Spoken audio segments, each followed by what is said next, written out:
For the show, we want this to be interactive too. So once we get through a big chunk of what we have planned, we want it to be interactive for you guys, so you'll have a chance to ask questions.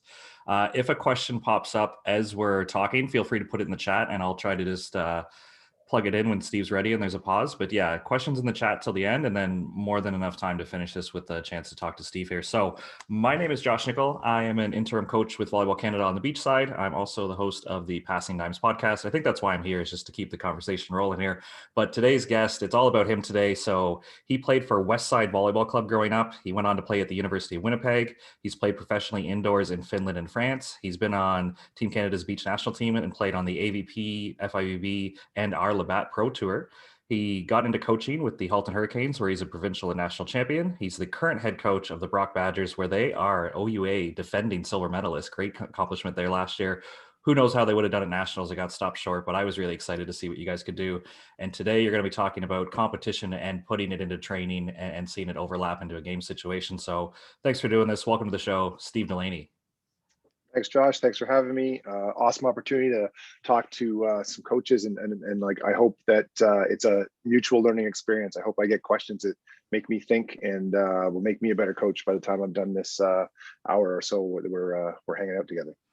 So because this is a Titan speaker series for club coaches, I'm sure you'll change the context every once in a while, but just starting with Brock, I was wondering, how do you walk the line of putting competition into practice? Because I think there is that balance as an athlete that if you tell me I need to win this drill, well, maybe I'm not going to hit my line shot because I'm not confident in my line shot. But if you want me to compete and execute at a game, I need to do it, right? So where does kind of competition start in training for you? And how do you want to kick us off here?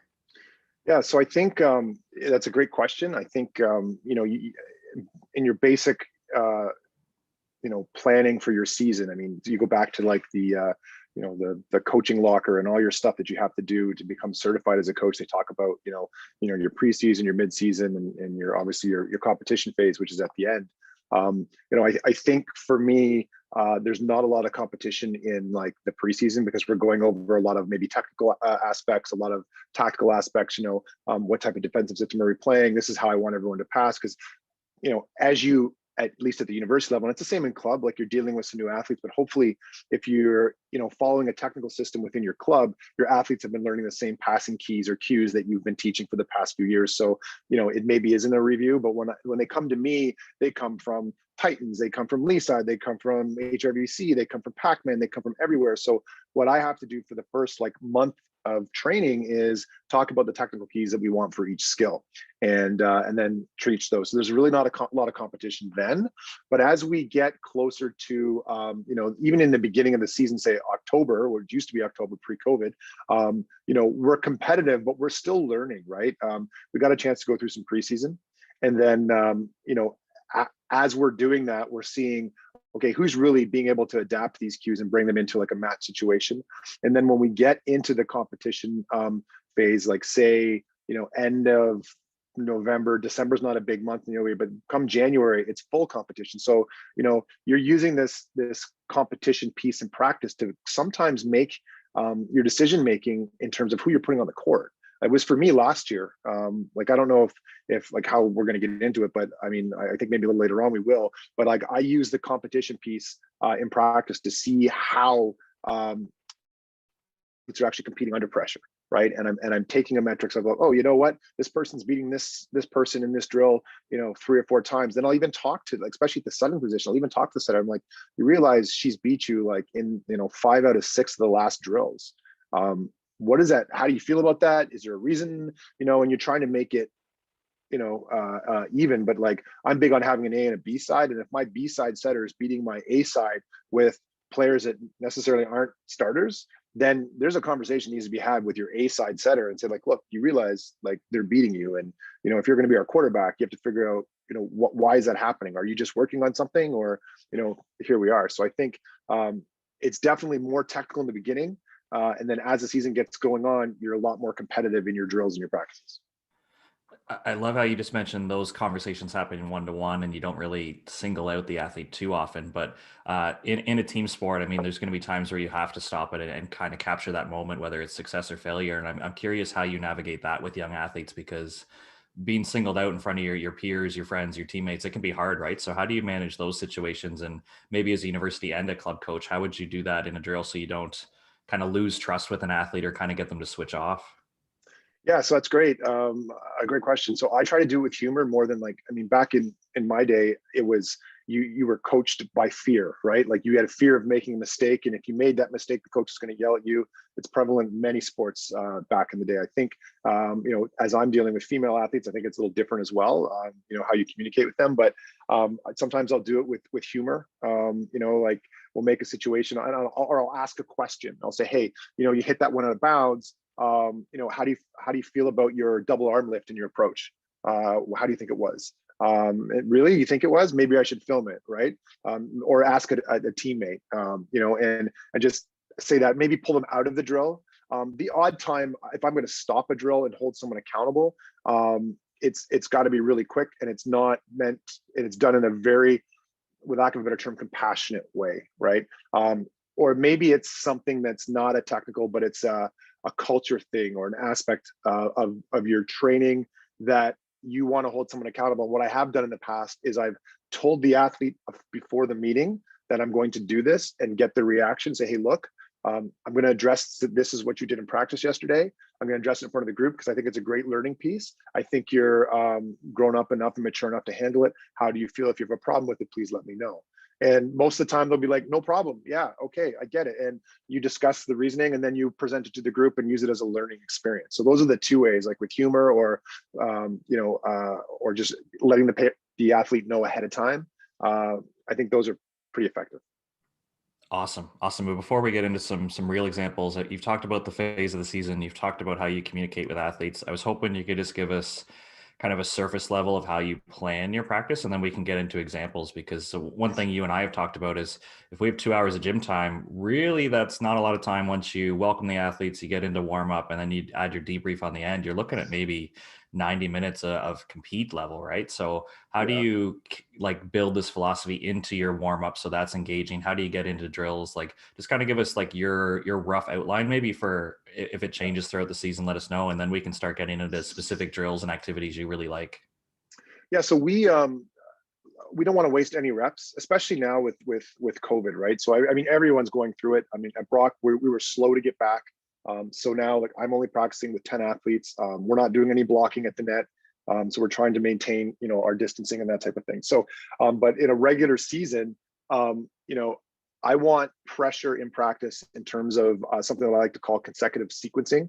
So basically, we're going to put some pressure on the line. I mean, we've all done drills, mindless passing drills where we're just getting reps in. We're getting reps in. That's great, and you can focus on that. But what I like to do is, like, one of our basic warm-up drills we do is a ball control butterfly. Without getting too much into it, basically you've got to perform the skill from serve to pass to set to attack to dig to catch from the setter who runs under the net 10 times in a row, right? And you can imagine the pressure that happens at sequence number, 8, 9, and 10. It's a lot more kind of intense than, say, 1, 2, and 3 are, because you have to do them in a row. And what I find is you can teach any skill, add that in, whether it's a passing drill where you're doing the last 3 need to be in a row, or you have to do it with a certain technical aspect, last 3 in a row, and accomplish what you're looking to do. But by doing that, you're building that pressure of everybody's watching. I can either win the drill for us or I can lose it for us. And that transitions into your match play. And we do that. We start that like first practice of the year. Like, we're doing that in almost every drill. There's a consecutive sequence where we're trying to perform a skill successfully, keeping in mind our technical aspects, to get out of the drill. So you are actually, everyone wants to move on to another drill. And if you're the last person and you mess up that set on the 10th sequence, we've got to start it back at 1. So everyone gets a chance to go through the pressure piece. Nice. I love that. And hopefully if you could just share one more, because I've personally stolen this one and I hope some coaches listening will want this one too. I think you call it rapid fire, or there's a sequence to 25 and you make like the pressure builds throughout that drill, where I think they have to get a sequence in a row to even close it out, right? Yeah. So first of all, when we do rapid fire passing, I do it at the club level, because I'm also coaching a club team right now as well. And we do it at the university level. We've already gone over our passing keys, what we're looking for, holding your angles, shuffling. So I won't count one of those if I see someone crossover step to make a serve receive, right? Automatically won't won't count that. But if they're doing, maybe like we're working on hand passing, right? Because my opinion is that if you want to get good at digging with your hands, you have to get good at doing anything with your hands, which is like setting or passing or whatever. So if we're working on that aspect, then maybe I'll give you 2 points for doing a hand pass that's, on target. But as this builds up, we do it from 3 levels on the court. So we start right behind the attack line. Then we move we're doing it off a box, by the way. So the coaches are serving off a box with the athletes. We do 2 lines, and then we move it back again. And then by the end, we're hitting, full serves at the end off the box. And what happens is they get up, and once you get to 22, then we want the last 3 in a row with proper technical utilization and pass right to the center. So we're looking for a 3 pass with proper technical aspects, last 3 in a row to get out and move on to the next drill. And that's, for me, there's no bigger pressure if you're a club team and it's 13 all, 14 all in the 3rd set, and now you have to make that perfect pass, right? That's what we're trying to kind of emulate in that scenario. Nice. I love how you mentioned the technical piece there, because I think some athletes will just try to find a way to win the drill, but you're also policing like the points we want to work on, which it was just awesome to hear. I've heard you speak about this before, and I think you brought up, and I'm going to try to phrase it right, like you usually put something on the line. And I'm wondering where your balance is about, is it, lack of a better word, physical punishment? Is there a prize? Do you chart it on the big board? Is it in the team room? Like when you say put something on the line, other than we didn't win the drill and we got to like tag up and go back a little bit, what else have you found to just give like external cues to help add pressure or competition to your drills?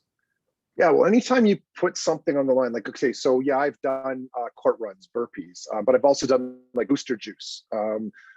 Yesterday I had a practice with a 16U team, and what I did, we have a prize for at the end of every competition weekend, the best passer in terms of the metrics of numbers gets to wear the championship belt. And like I have this like $500 WWE style like wrestling belt. So what I did yesterday at practice is I took this to my club team and I told them how important I think passing is. And then I took the belt and I put it on the net, right? So now they're looking at this belt, right? And this is what's on the line. Like the winner of this drill gets to wear the belt and take pictures and post it all over their Instagram or whatever. And the 16 athletes, they loved it. They were like, "Oh my God!" Like, and the girl who won it ended up being our setter, and like she couldn't even, like, the belt was too big. She had to hold it up, even though I put it at the smallest setting. So it was a really good team culture moment. But also, you could tell everyone was dialed in, and that's in the focus. Like in today's immediate gratification, getting athletes to focus for longer than 18 minutes is a tough thing, I think. But when you have a drill that you're doing, putting that on the line, something like that, it's great. You talk about punishments. Well, I don't think it is a punishment. Like I'm trying to make Josh do push-ups or burpees because I'm going to beat Josh in this drill. And when you put that on the line, I find that people dial in and compete harder, or if they get a chance to beat the coach, right? Or like sometimes I'll say like, look, if you guys do this in this amount of time, I'm going to do court runs, and I've done them, right? And then who doesn't want to see their coach do court runs, right? Every athlete would love that, right? And I've done them, and it sucks as a coach. But and the other piece will be, okay, well, you know what? You're going to have to do some court runs if you don't do this drill in these parameters, right? So I think it's just a little bit more impactful when there's something tangible to kind of go for. So these sequencing drills you just described, to me, it sounds like depending what phase of the season I'm in, I could use one of these as the warm up, or if I'm early on in my season and I want to do the technical stuff you talked about when I'm passing, that could be like my main drill for the evening. But it sounds like these are pretty flexible of when you want to use them and how you're going to use them during your sessions, right? Yeah, so we use a consecutive sequencing ball control drill at the beginning of every practice. Doesn't matter what team I coach, I'm big on ball control, and you need to be able to do ball control movements technically, following what we're trying to teach and what we have taught, and you need to be able to do it under pressure. So, and then everybody, I mean, you can take all the data volley and all the metrics that you want, and that's very important information. But no one will ever tell me that serving a ball at 1-0 in the first set is the same at serving it as 14-13 for the other team, and you're now serving. It's not just another serve. I'm sorry, it's not. So we try to recreate that, and that's why we go through that consecutive sequencing ball control drill at the beginning of every practice as our warm-up. Awesome. So moving on to another thing that I think you take a lot of pride and you're pretty creative with in your practices is just as a coach, using the score to kind of manipulate what you want to focus on. So what do you want the outcome of that drill to be, or where do you want the athlete's attention? Because I do this with the beach guys all the time too. If I were to give 5 bonus points for eating sand, I guarantee one of them's going to eat sand, right? So, Yeah, so how totally. do you try to choose where the bonus is or where the attention is? So I like this style of coaching, because to me, we're not playing for the sake of playing, that there's still a Right. focus and there's still a situation we're trying to get to. So maybe Yeah. just take us through some of the things you value in creative scoring, and then again, maybe a couple examples that we can steal for our own gyms. Yeah, so I mean, it's the game teaching the game, right? I mean, you can teach any skill by blocking it, breaking it down, and going over to a wall and say, okay, work on your footwork, or whatever it is, or set the ball into a target, and you can do all of that. But for me, what I'd rather do is we have a variety of different like game drills, and what we're trying to do is get quicker transfer into a 6-on-6 scenario, right? So by doing that, we want to include all the variables that are involved in the regular game of volleyball as we talk about working on this skill. And sometimes it might be based on like what we're teaching might be based on some numbers that I've taken a look at after a weekend. Like, what, we're really not good at running the middle off of, say, a semi-system situation. We need to work on that. So what I might do is say, okay, in this drill, the first ball has to be a semi-system toss from a coach, and you've got to run the middle. Or I might say you're going to get a bonus point every time you run the middle and score on a semi-system pass.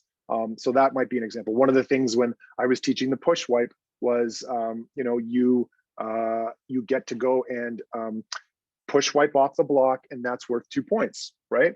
And it's a bonus point, and it's to the point now where when we do that in drills, it's great. But if you do it in a game, you'll see some Brock people turn around and go, 2 points in a match. And then it's funny because as I watched Laura Condada, shout out to the Titans because I know she played there.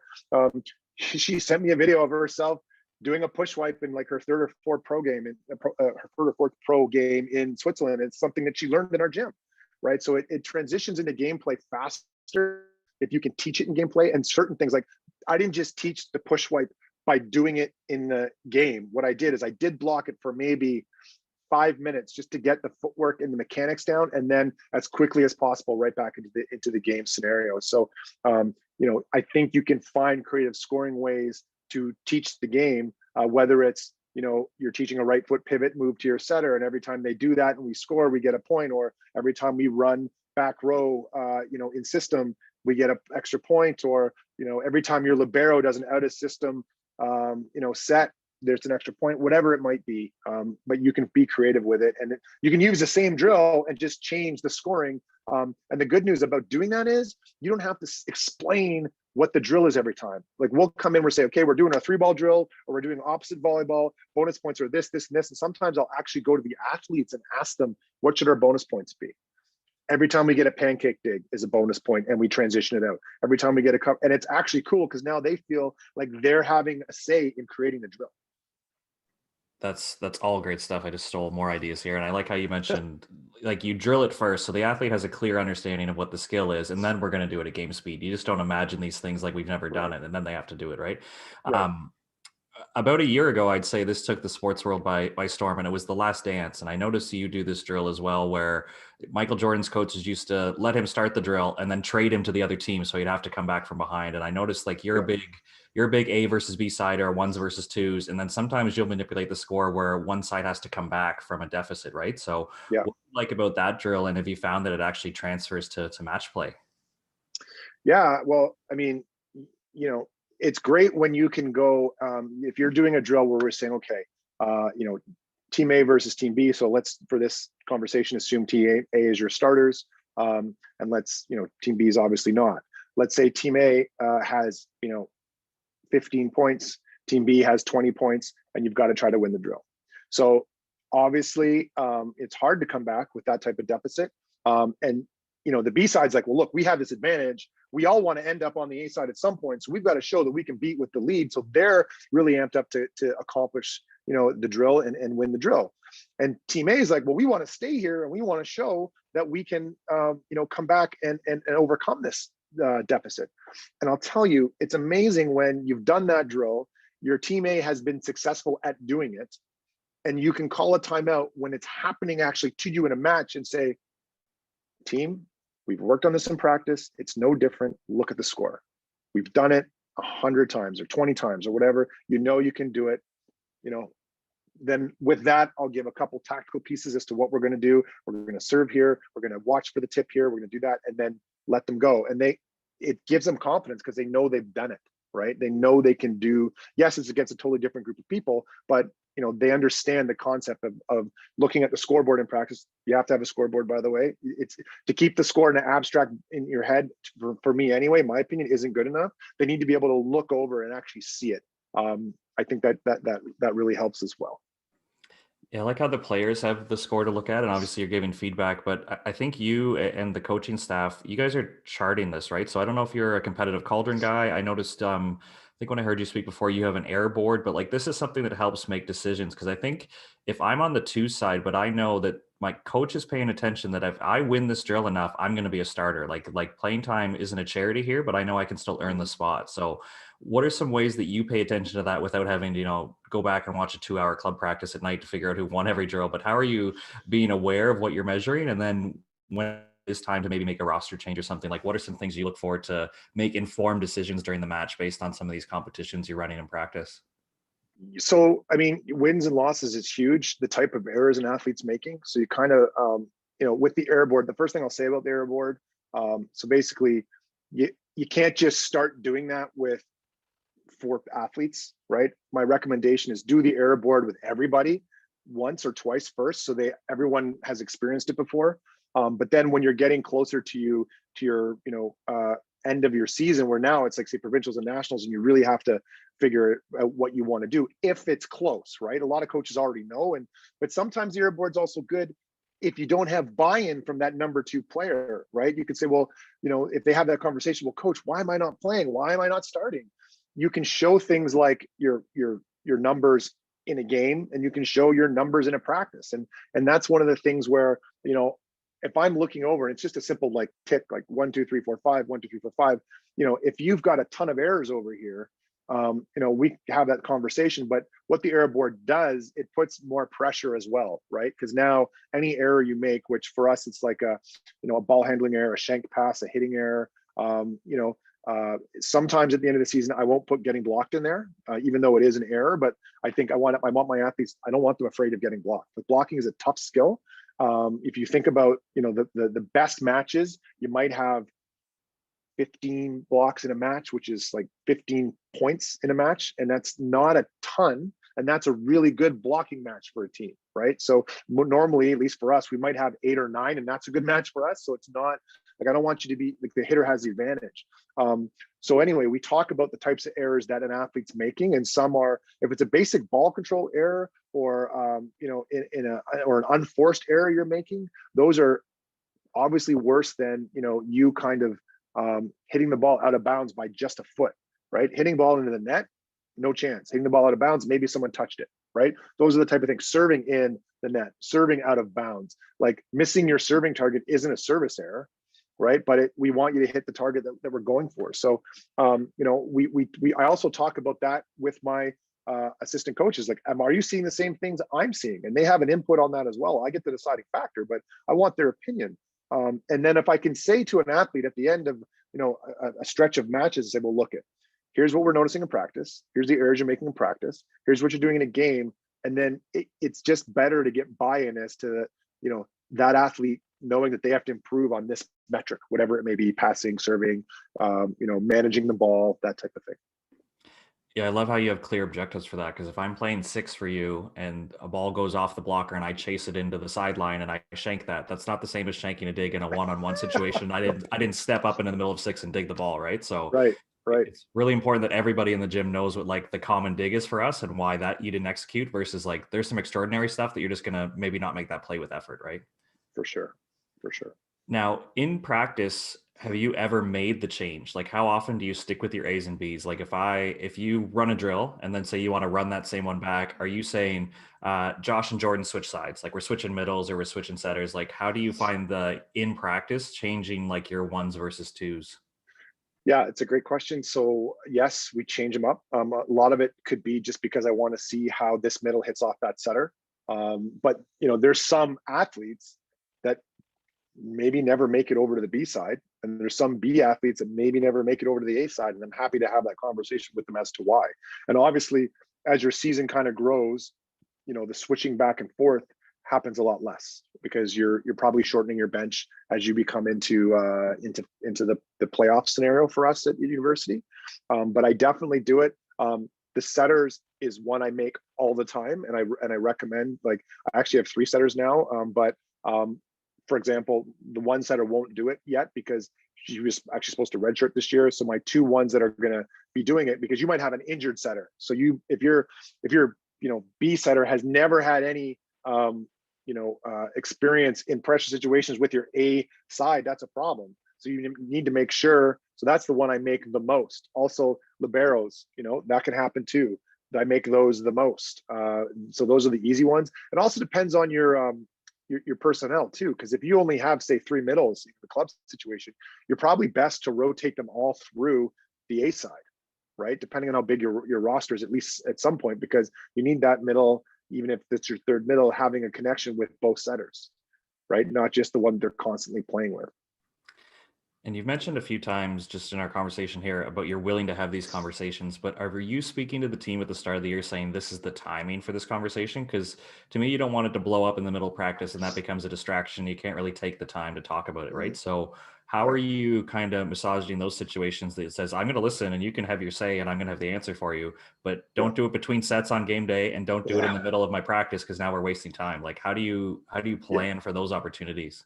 So I'll give you 2 scenarios. So when I was coaching club, I said, listen, there's going to be time for you to ask me anything. I'm not speaking to your parents about volleyball. If they want a rule clarification or maybe like what we're doing offensively because they don't understand it or whatever, I'll have that conversation, but I'm never talking to them about your playing time or your position. But you can ask me anything you want, and that's fine. What I did at club is after every tournament, I took about 5-10 minutes during practice and let my assistants run it. And then I would have that one-on-one time to say, here are your numbers, here's what we did, what questions you have for me, right? And in that one-on-one time, they can ask me the big girl question, but they better be prepared for the big girl answer, right? And it was the same when I was coaching Team Ontario with the boys, right? Like, we would have a situation where we could have one-on-one scenarios, and I wanted feedback. I wanted to know how they were feeling. Did they think what's happening is fair? Is it unfair? Let's talk about why. Now at the university level, it's a little different because we're traveling and stuff. But the one thing that is cool is that COVID has given us, the ability to just, everyone's okay with doing things online, kind of like we're doing right now. So I would have like one-on-one FaceTime or, Google Meet or Zoom conversations with the athlete, having a one-on-one and just, where are you at? I think it's important that they understand what my opinion of them as a coach is. And I want to know what their opinion as the athlete is. And when you have that open line of communication, I think it's real. It's not easy, but it's easier to get buy-in from your athlete in terms of your decision-making criteria and the process which you use to enforce it. Now, this might only happen maybe the university setting, but when you were on the Passin Dimes podcast, cheap plug there, new episodes every Friday. One great story you told was you didn't leave anything to chance, and you knew you were going into U of T's gym, and maybe the football team was going to be there or the hockey team, but they were going to have fans, and you knew that, like, at the service line, some of your athletes would be being talked to by the audience. So you found a way to practice this in your own gym. So by not leaving that to chance, but how do you create drills like that where there's going to be a little crowd interaction, there's going to be a chance to be distracted? How did you go about creating that in your own practice gym so they didn't get caught off guard in an OUA Final Four and an OUA Final? Well, so there's a time and a place, right? And I don't recommend this in the majority of your practices, but like, for example, whenever we play short court, just to like, I like short court to help you work on ball control, being comfortable around the net, especially our middles who like have to all of a sudden set a ball or make a ball control move that they haven't made in a while, and they end up like just tipping it over or doing something funky. So we're big on doing that because I think it's great for court awareness, volleyball IQ. But in that drill, trash talking is mandatory, right? You have to be within reason, but so you have to be comfortable with someone making fun of you, right? So that you can kind of, get that piece. And then what we also do is a piece called intermittent serving, where at the end of a drill, before, say, I'll single out 4 athletes and they've got to go hit a serve. And if they don't, the rest of the team is going to do burpees or whatever. And it's like, it's got to be to the target and it has to be of a certain speed. I get the radar gun out and I'll choose 4 athletes. I'm like, okay, you got to serve position 5. And it's got to be over 61 kilometers an hour. And, if you miss the target, you get to go again. If you make a service error, then we have to start again and everyone's going to do 5 push-ups or whatever. And not just, again, it's building pressure so that when you're at Guelph and there's a 260-pound running back or offensive lineman and he's banging a frying pan 5 feet away from you, you've been through maybe something not exactly like that, but you've been through a difficult situation from the service line before. Awesome. And just to clarify for our coaches, because I'm sure they're busy taking notes, where did you guys get the data to set the bar at 61? And maybe how does that trickle down for maybe a club team? I was listening to a podcast, Coach Your Brains Out, and Joe Trinzi was talking about ideal service metrics for the float of the serve. So we like to go between 61 and 70 because we're hitting floats, right? But 61's the minimum, right? Because I think that's where you get more lateral movement in the float as long as you hit it right with not a lot of spin, right? We don't have any spin servers on our team. I mean, for me, if you're going to be a spike server, now the new Macassa ball might be a little different, although the experience I've had with it is not that much different than the other ball. When I originally saw it, I thought it was going to be a little bit more. But for example, if you're playing in college or if you're going down to the States and you're playing with a Molten, obviously the Pro Touch or the Soft Touch or whatever, that ball flies. So, if I've got someone with a good shoulder and a good arm and maybe a decent wrist, what I might do is allow them to spike serve because I think it can have a pretty good effect. So, but still, if you're going to be hitting that serve, that's got to be above 70 kilometers an hour. I think the top female server in the Champions League is serving at like 85 female. It's serving at about 85 kilometers an hour. And that's a tough ball to, now that's with the Macassa, right? She'd probably serve 110 with the joking, but she'd serve it faster, obviously, if it was a Molten.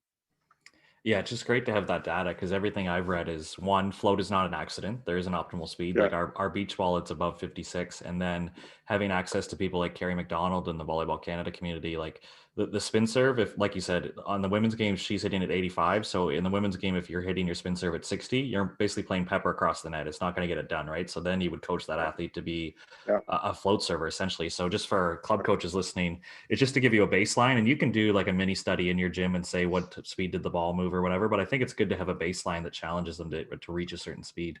Yeah. So the other piece, just as you mentioned, the club. So when I was coaching club, I had girls that I would let. So this was the thing: thumbs up, go ahead. But it was done in a situation. So I remember, Laura Medill, she's playing at San Diego now, and there were times where I would go back in a third set and give her the thumbs up. And it was like, okay, let's see what she can do because she's been able to hit it in practice. She was a lefty, so it had like a crazy kind of banana on it, and would put the team out of system. So I actually would recommend it because you're never going to get that athlete at university or pro level if you don't have them hitting it at some point in club.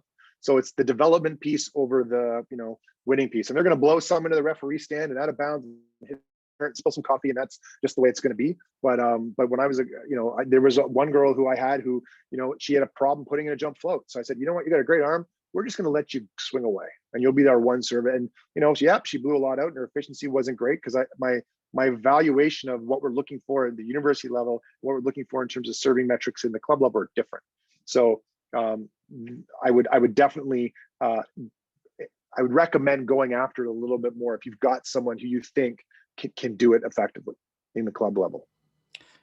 Now, we didn't talk about this before the show, so at risk of putting you on the spot here, personally, I don't like the ace to air ratio. I think it leaves out about 65% of the actual serves in a match, where I think that's easy to chart. But I'm curious, in your gym, are you looking at getting the other team out of system? Because there's teams on the beach, like Evandro, 15% of his serves are aces, but he misses 25%. So maybe a coach would say, you're missing too much, but you don't realize that when he puts it down, so the other team's in trouble, so we can afford to miss 25%. So where do you stand on this classic argument of volleyball coaches that missed serves aren't okay, or they're okay if this? So I actually had a conversation with my 16U team, and I was comparing them to the Brock team, and I said, so we go 90% in, right? Thinking that you're allowed to miss 1 in 10, right? Now, by doing that, though, we also know that our serving strategy is we're serving the other team's weakest passer. And if we can get 90% of our serves, and literally like I've looked at metrics after a match, and of like say 63 serves, we've put 52 of them exactly on the athlete we wanted to. We've won the match like hands down by a landslide every time. So it's like, I'm okay with you missing one because we don't want you serving lollipops either. But the ace to error ratio, it's a good statistic in terms of that individual's like ability to put the serve in and get an ace. But you're not like, you could be putting them in a scenario where they're setting their weakest attacker every time, which is just as efficient as getting them completely out of system, right? In a lot of cases. So, you might be serving to one because you're trying to take out a certain athlete, or that setter might not be great at, setting the middle when the ball comes over their shoulder to one, and she's now going backcourt or left side every time. So now we have a better read on what's going to happen, and we can defend better against it. Like, but your ace to error ratio doesn't necessarily tell you that. Yeah, I find that, and like you said, we could be targeting a server, but if we're serving them muffins, then we're just going to rep them into rhythm, and they're not going to feel any stress. Where I think now that club teams, we usually have like the big banquet table, and you always overhear parents, "Oh, we're missing too many serves." Well, that's not really something we talk about in a team dynamic. We talk about putting service pressure on somebody or serving a location, like you said. So it's good to hear your thought, because there's several schools of thought on this, but I don't think aces and errors tell the whole story. Nope. We did discuss, I'm hoping you do have this queued up, and if not, I can carry us for a little bit, but I was hoping you could pull up some of those videos you had talked about, and we can give the visual demonstration to our coaches watching. And just a reminder to everyone in attendance, if you have any questions that pop up during, feel free to use the chat. If not, we'll have a chance to speak to Steve at the end. But just while you're getting it set up, we'll have some visual cues of some drills and different tactics you like to use in your gym. Yeah. So, I'm assuming you guys can see my screen, yeah? Yeah. Okay. So let me just move this here. Okay, so this drill here is a drill called Hurricane that we use a fair amount, and we obviously have a side and a B side. When we talk about the importance of like managing errors, managing the ball, that type of thing, in this one, it's a +1, -1, right? So if you score a point, great, but if you score a point, if you commit an error like into the net, service error, it's going to be -1 for your team and +1 for the other team.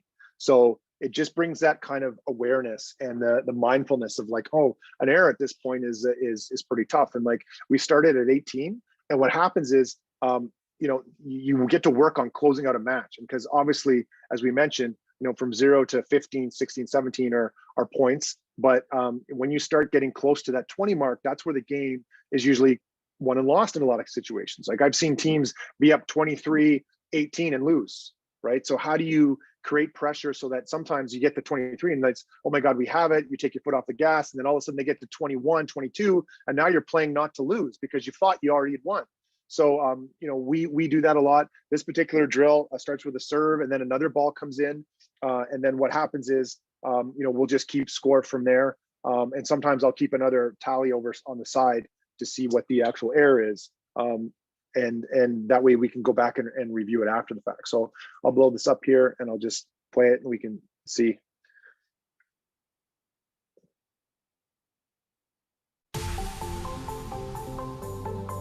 You guys can see this, Josh? And we just call it Hurricane, but it's a lot of gyms have done it. We're gonna fast forward that because I just basically explained it to you, and that's the wrong drill. Sorry, that was the other drill. Oh, actually, no, that's the right drill. There we go. And we just call it Hurricane for your team, but knowing that they are pretty costly in that. And that gives us all three phases. It gives us the serve receive part for the first ball side out. It gives us some free ball transition if we want to work on some of our non-traditional sets. A little bit of the scramble, like how do you get your setter to the net on free balls is kind of you're working, versus a well-formed block, and can we make sure the other side serves, receives, and then you go the other way. And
Okay, so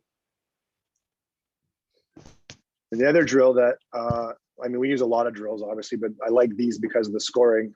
This one called First Strike that we do.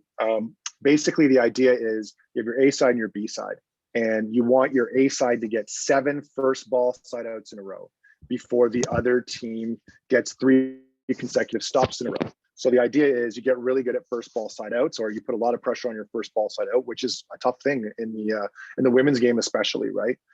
So by doing this, again, you're putting pressure on your A side to get that side out and do it efficiently. So they go through, basically 1 full rotation plus 1. And then, your other side's like, they want to get 3 stops in a row. So if they're not getting a stop first time, then it doesn't, obviously, then it's kind of like a wash, right? But you want your team to go and get 7 side out first balls in a row. And it's really, really hard. And I think when we've done this in the drill, in the gym at Brock, our A side maybe won this drill. If we've done it, say 15, maybe 20 times, maybe they've actually accomplished it 3 times, right? Which is okay, because then they constantly have something to strive and to work for. So I'll play this one as well.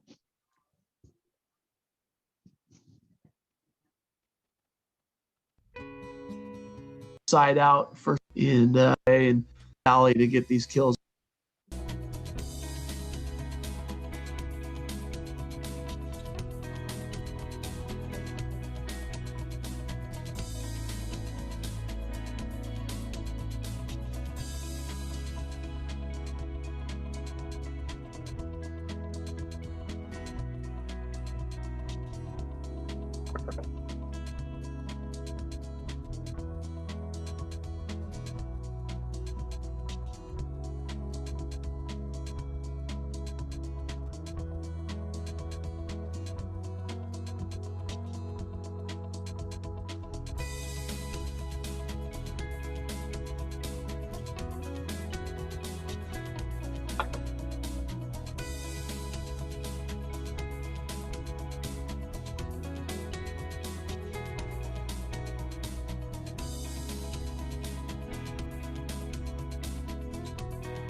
Right, so I'm sure everyone gets the idea, but you keep going at that, and obviously you want 7 before 3, right?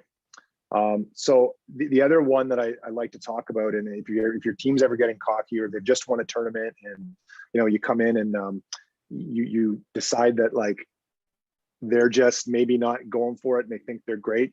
There's a drill. I mean, I like to say I made it up, but I maybe only made up the name.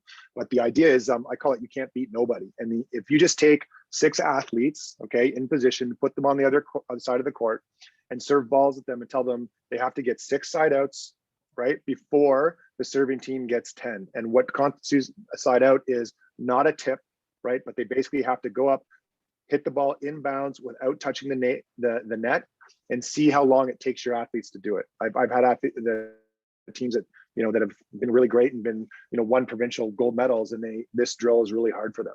So it's like, just basically, can you side out against nobody, and can you do it before the serving team gets 10 points by you hitting a ball out of bounds into the net, or you have to tip or roll one. So it has to be a hard shot, or at least a 3/4 speed.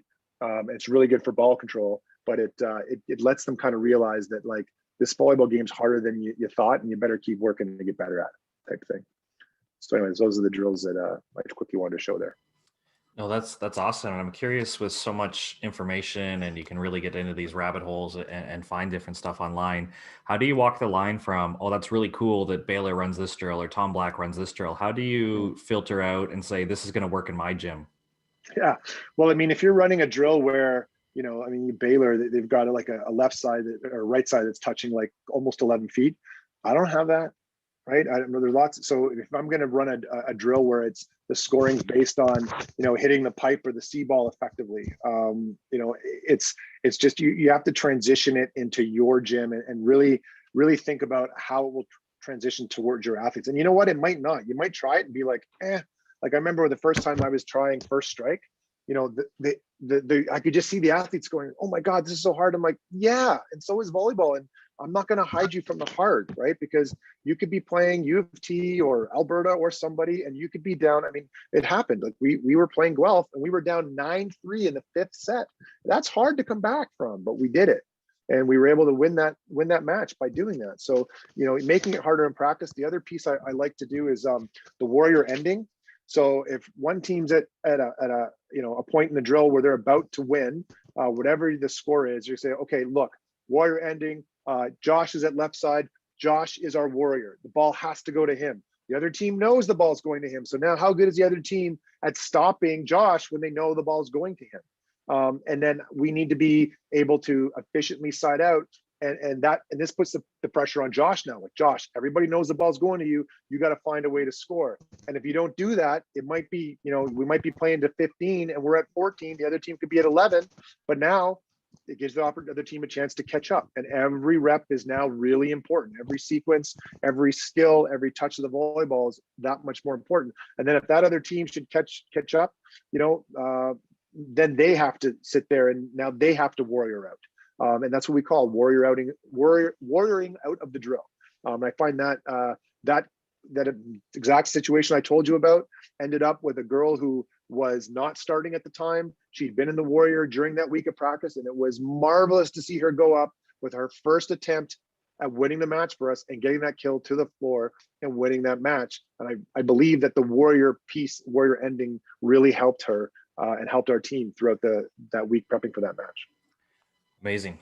Thank you. I'm going to move on to some questions in the chat, and we'll move on to, they can either put your questions in the chat or you can use the raise your hand function, and we'll get to it here. But a couple questions. So from, I know you're a club and university coach, but only from the perspective of a university coach, what do you look for from a youth club in terms of like skills and attitudes for the athlete when you're recruiting them? Like what stands out when you're recruiting athletes?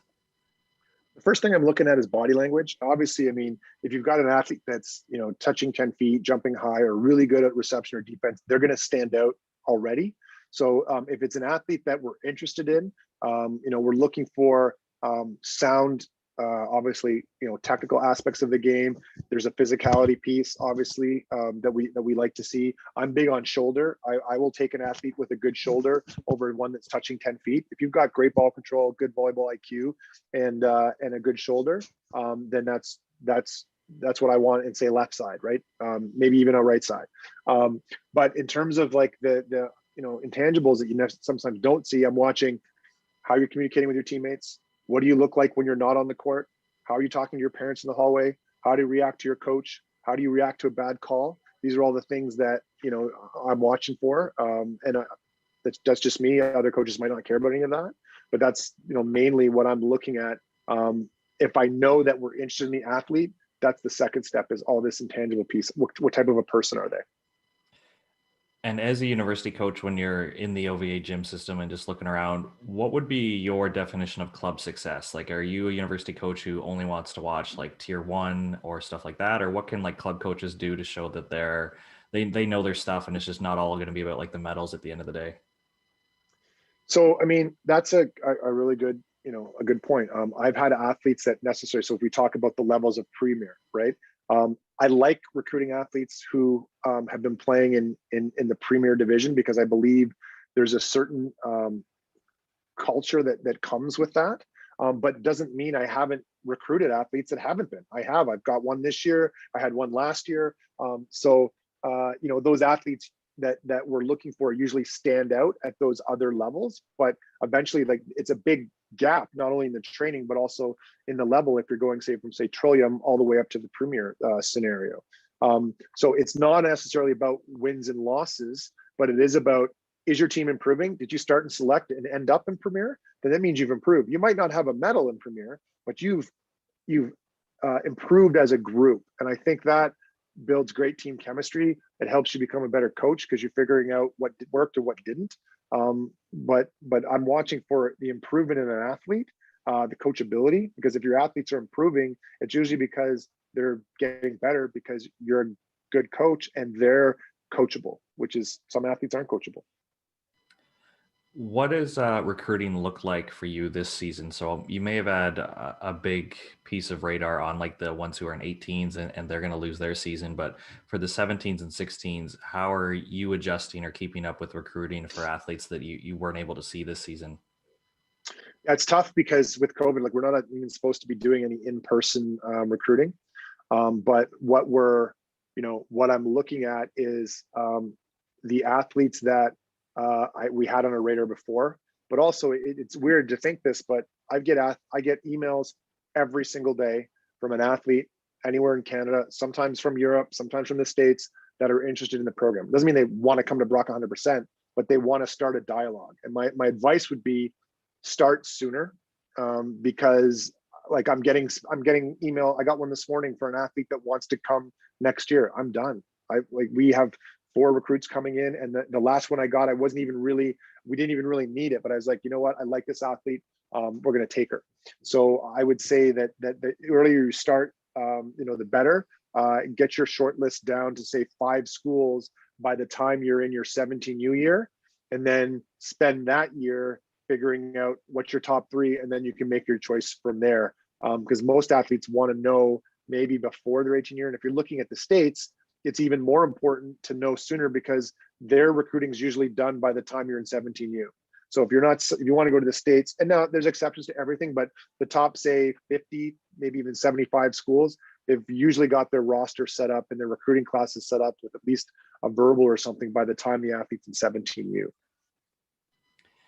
Can you give us some examples of how you've modified your drills with having 10 athletes in the gym and you aren't allowed to block? Because I think a university coach dealing with 10 might be a little bit different, but there are club teams who may only carry 10 players in their gym, right? Yeah. So how are you applying your principles of like, let's compete and let's get after it in practice, but maybe you only have 10 players on one court? Yeah, well, 10's an easy number because it's 5-on-5, right? So then it's equal. When you struggle is you have, 6 on one side and 5 on the other. So then you need to throw a coach in, or you need to, bring an athlete in from outside. Like, my club team has 11. So as soon as we can, I've got some Brock athletes that are looking to go to the next gen tryouts for Team Canada, and they need some extra reps. So I'm going to bring some of them in. It'll be great because, those athletes will get extra touches that are looking to get more touches, but also the other side is that the younger athletes can see maybe that this is what lies ahead for them potentially. With the no blocking piece, specifically, what we're doing is a lot of competitive drills, a lot of total volleyball drills. So things like we have a volleys progression that we do, which ends up with 1-on-1 at the beginning, and then it's 2-on-2, and then it's 2 contact at the end with 2-on-2, but you can set anywhere on the court. You just, you can't block and attack. We're doing a lot of hitter setter relations. So the ball is still going over the net, but we're not doing any like 6-on-6 or any ball setter, ball hitter type drill. So it's challenging to be creative, but I have a drill bank that, as you saw, Gold Medal Squared has a bunch of them, but I've actually made my own drills and put them in there because there's certain ones that I like to use. So there are ways around it, but you do have to be pretty competitive or pretty creative. But the thing is that like, I'm still big on the volleyball going over the net. And I think the mandate is no sport can be played. I don't even know what that really means. I've seen that. I've heard that a couple times. So, I mean, we're not doing any 6-on-6, but we're definitely doing, even in our warm-up drill, the ball going over the net and attacking at defenders. We're just trying to keep that, 2-meter distance as best we can for the most part for all of practice, if we can. Awesome. I'll let anybody else last chance to either raise your hand or put it in the chat function. But Steve, as we're winding down, is there anything else you want to just leave our coaches with?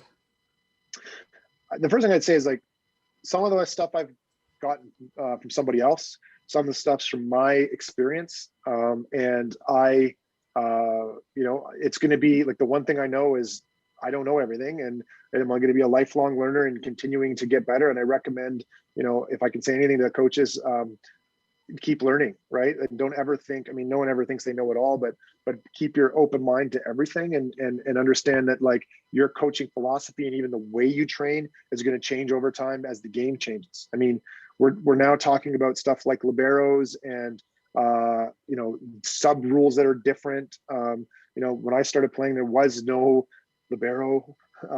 There was a service box you had to serve from. So the game's going to evolve. So as that evolves, we as coaches need to evolve too. Awesome. Well said. And a couple more questions have come through. Sure. Tony, go ahead and ask your question here. Hi, guys. Going back to your setting up the pressure situations. So I've been doing this since they were 12U. I'll set up drills where it's 7-7 in the third set. And so there's a goal there of not just getting to the end, but breaking away from the team in the third set because it only goes to 15. Or it's 24-20 for the other team in game one, coming back from that. I find that the setting up the pressure situations in the gym is different than the actual game situation. They feel more nerves and they're more intense in the game. So I had a team 2 years ago, 14-9 down in the third set, came back to win it. And the rest of the season, they were unbeatable. Something clicked in their heads that they did not want to lose that game. And when they did that, something clicked so that they were unbeatable for the rest of the season, where they were strong mentally. But creating that in the gym, you just can't get those same nerves or that intensity. The punishments work to some extent, but they still don't have that drive. And do those drills do that? So, yeah, I think you're bang on by saying you can never 100% recreate what you're going to experience in a game, right? It could be a different, like the variables are different. Like your parents being in the stands for some athletes can be a completely different piece of pressure. University scouts watching in the clubs can be a whole different piece of pressure. That's not going to happen in most of your practices in your gym. But I guess what I'm saying is, the idea by adding the hard part of accomplishing the task of winning the drill and making the fact that you got to do more than just score this point. You got to score it this way 3 times in a row to even get the chance to win. Is the best way that I have found to recreate that pressure. And one of the things I didn't mention, but I'll often set the scenario and I'll say, like, look, here we are. It's 12 all. This is U of T. We're playing against them in the quarterfinals or the finals or whatever we're doing, and we need to win by siding out on this ball. Here we are, right? To reset that tone. It's a piece of the pressure. It's not the exact thing, and you're right about that. So, is there going to be an exact way to do it? Nope. But you made a great point there. When it occurred in your match, the value that came from that was felt for the rest of the season. And I can say that for sure. Your team feels like when we won that game at Guelph, we felt unbeatable. Like that was, and the next time we played Guelph, we beat them 3-0.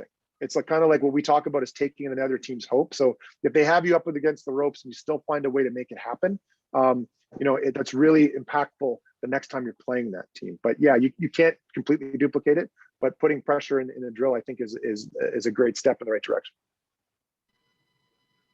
Beauty. Kevin, you have a question. Go ahead, please.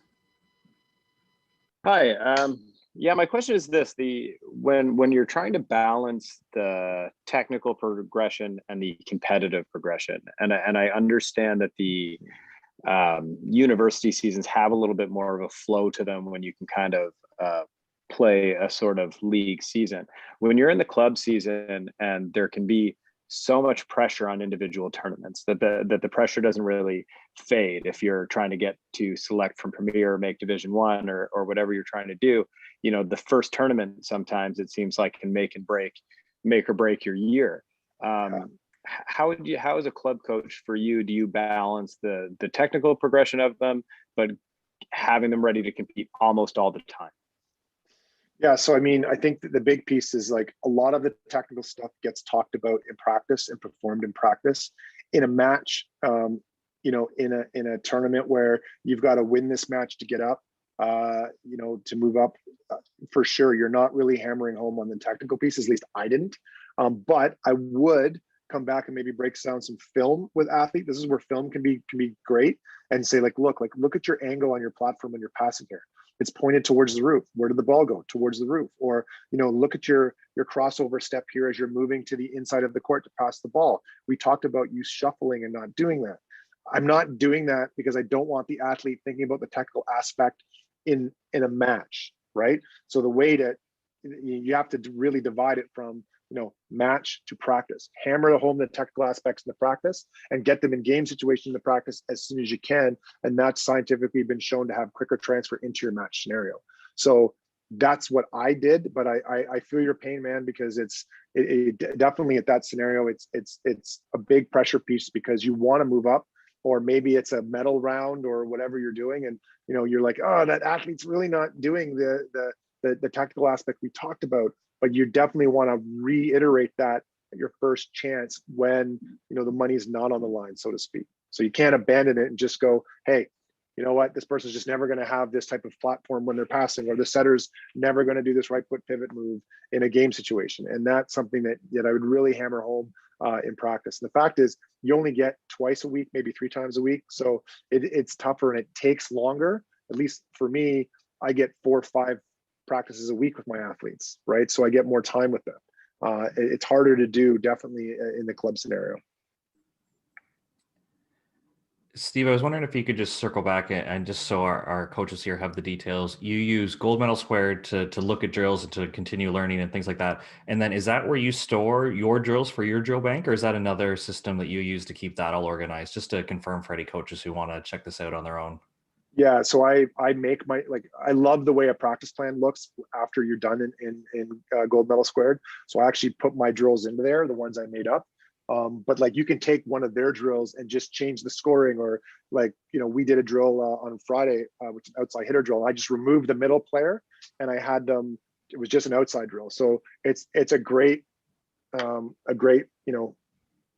I mean, I have Volumetrics, VidSwap, and Gold Medal Squared. So those are 3 softwares I use. One's for practice planning, one's for watching matches of my opponents, one's for watching, I can watch pretty much any volleyball match that's happening out there right now on Volumetrics.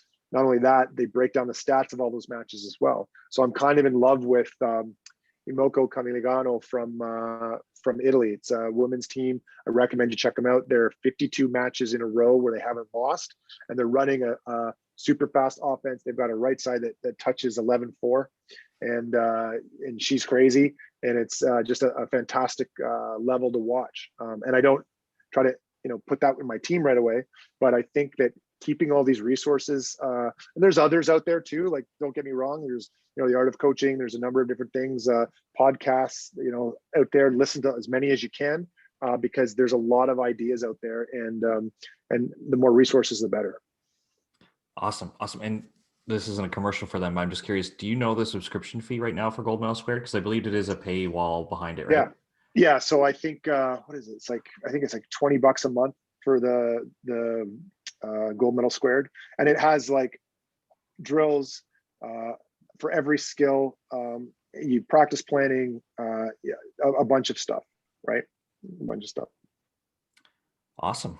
And Roman, thanks for the shout out for Passin Dimes there. Yeah. Awesome. Any other questions or comments? Or I think we went into a little overtime. Well worth it, Steve. Thank you for sharing so much there. I definitely learned a lot. I think there's a lot of takeaways there, but I'll just keep an eye on the chat, or if anyone wants to raise their hand. Otherwise, thanks so much for attending another speaker series, guys. This is a good one. Thanks to David, Blair, and everyone else for organizing this. Steve, for taking the time. This was great. Thanks, guys. Really appreciate it. It was a great time. A lot of fun.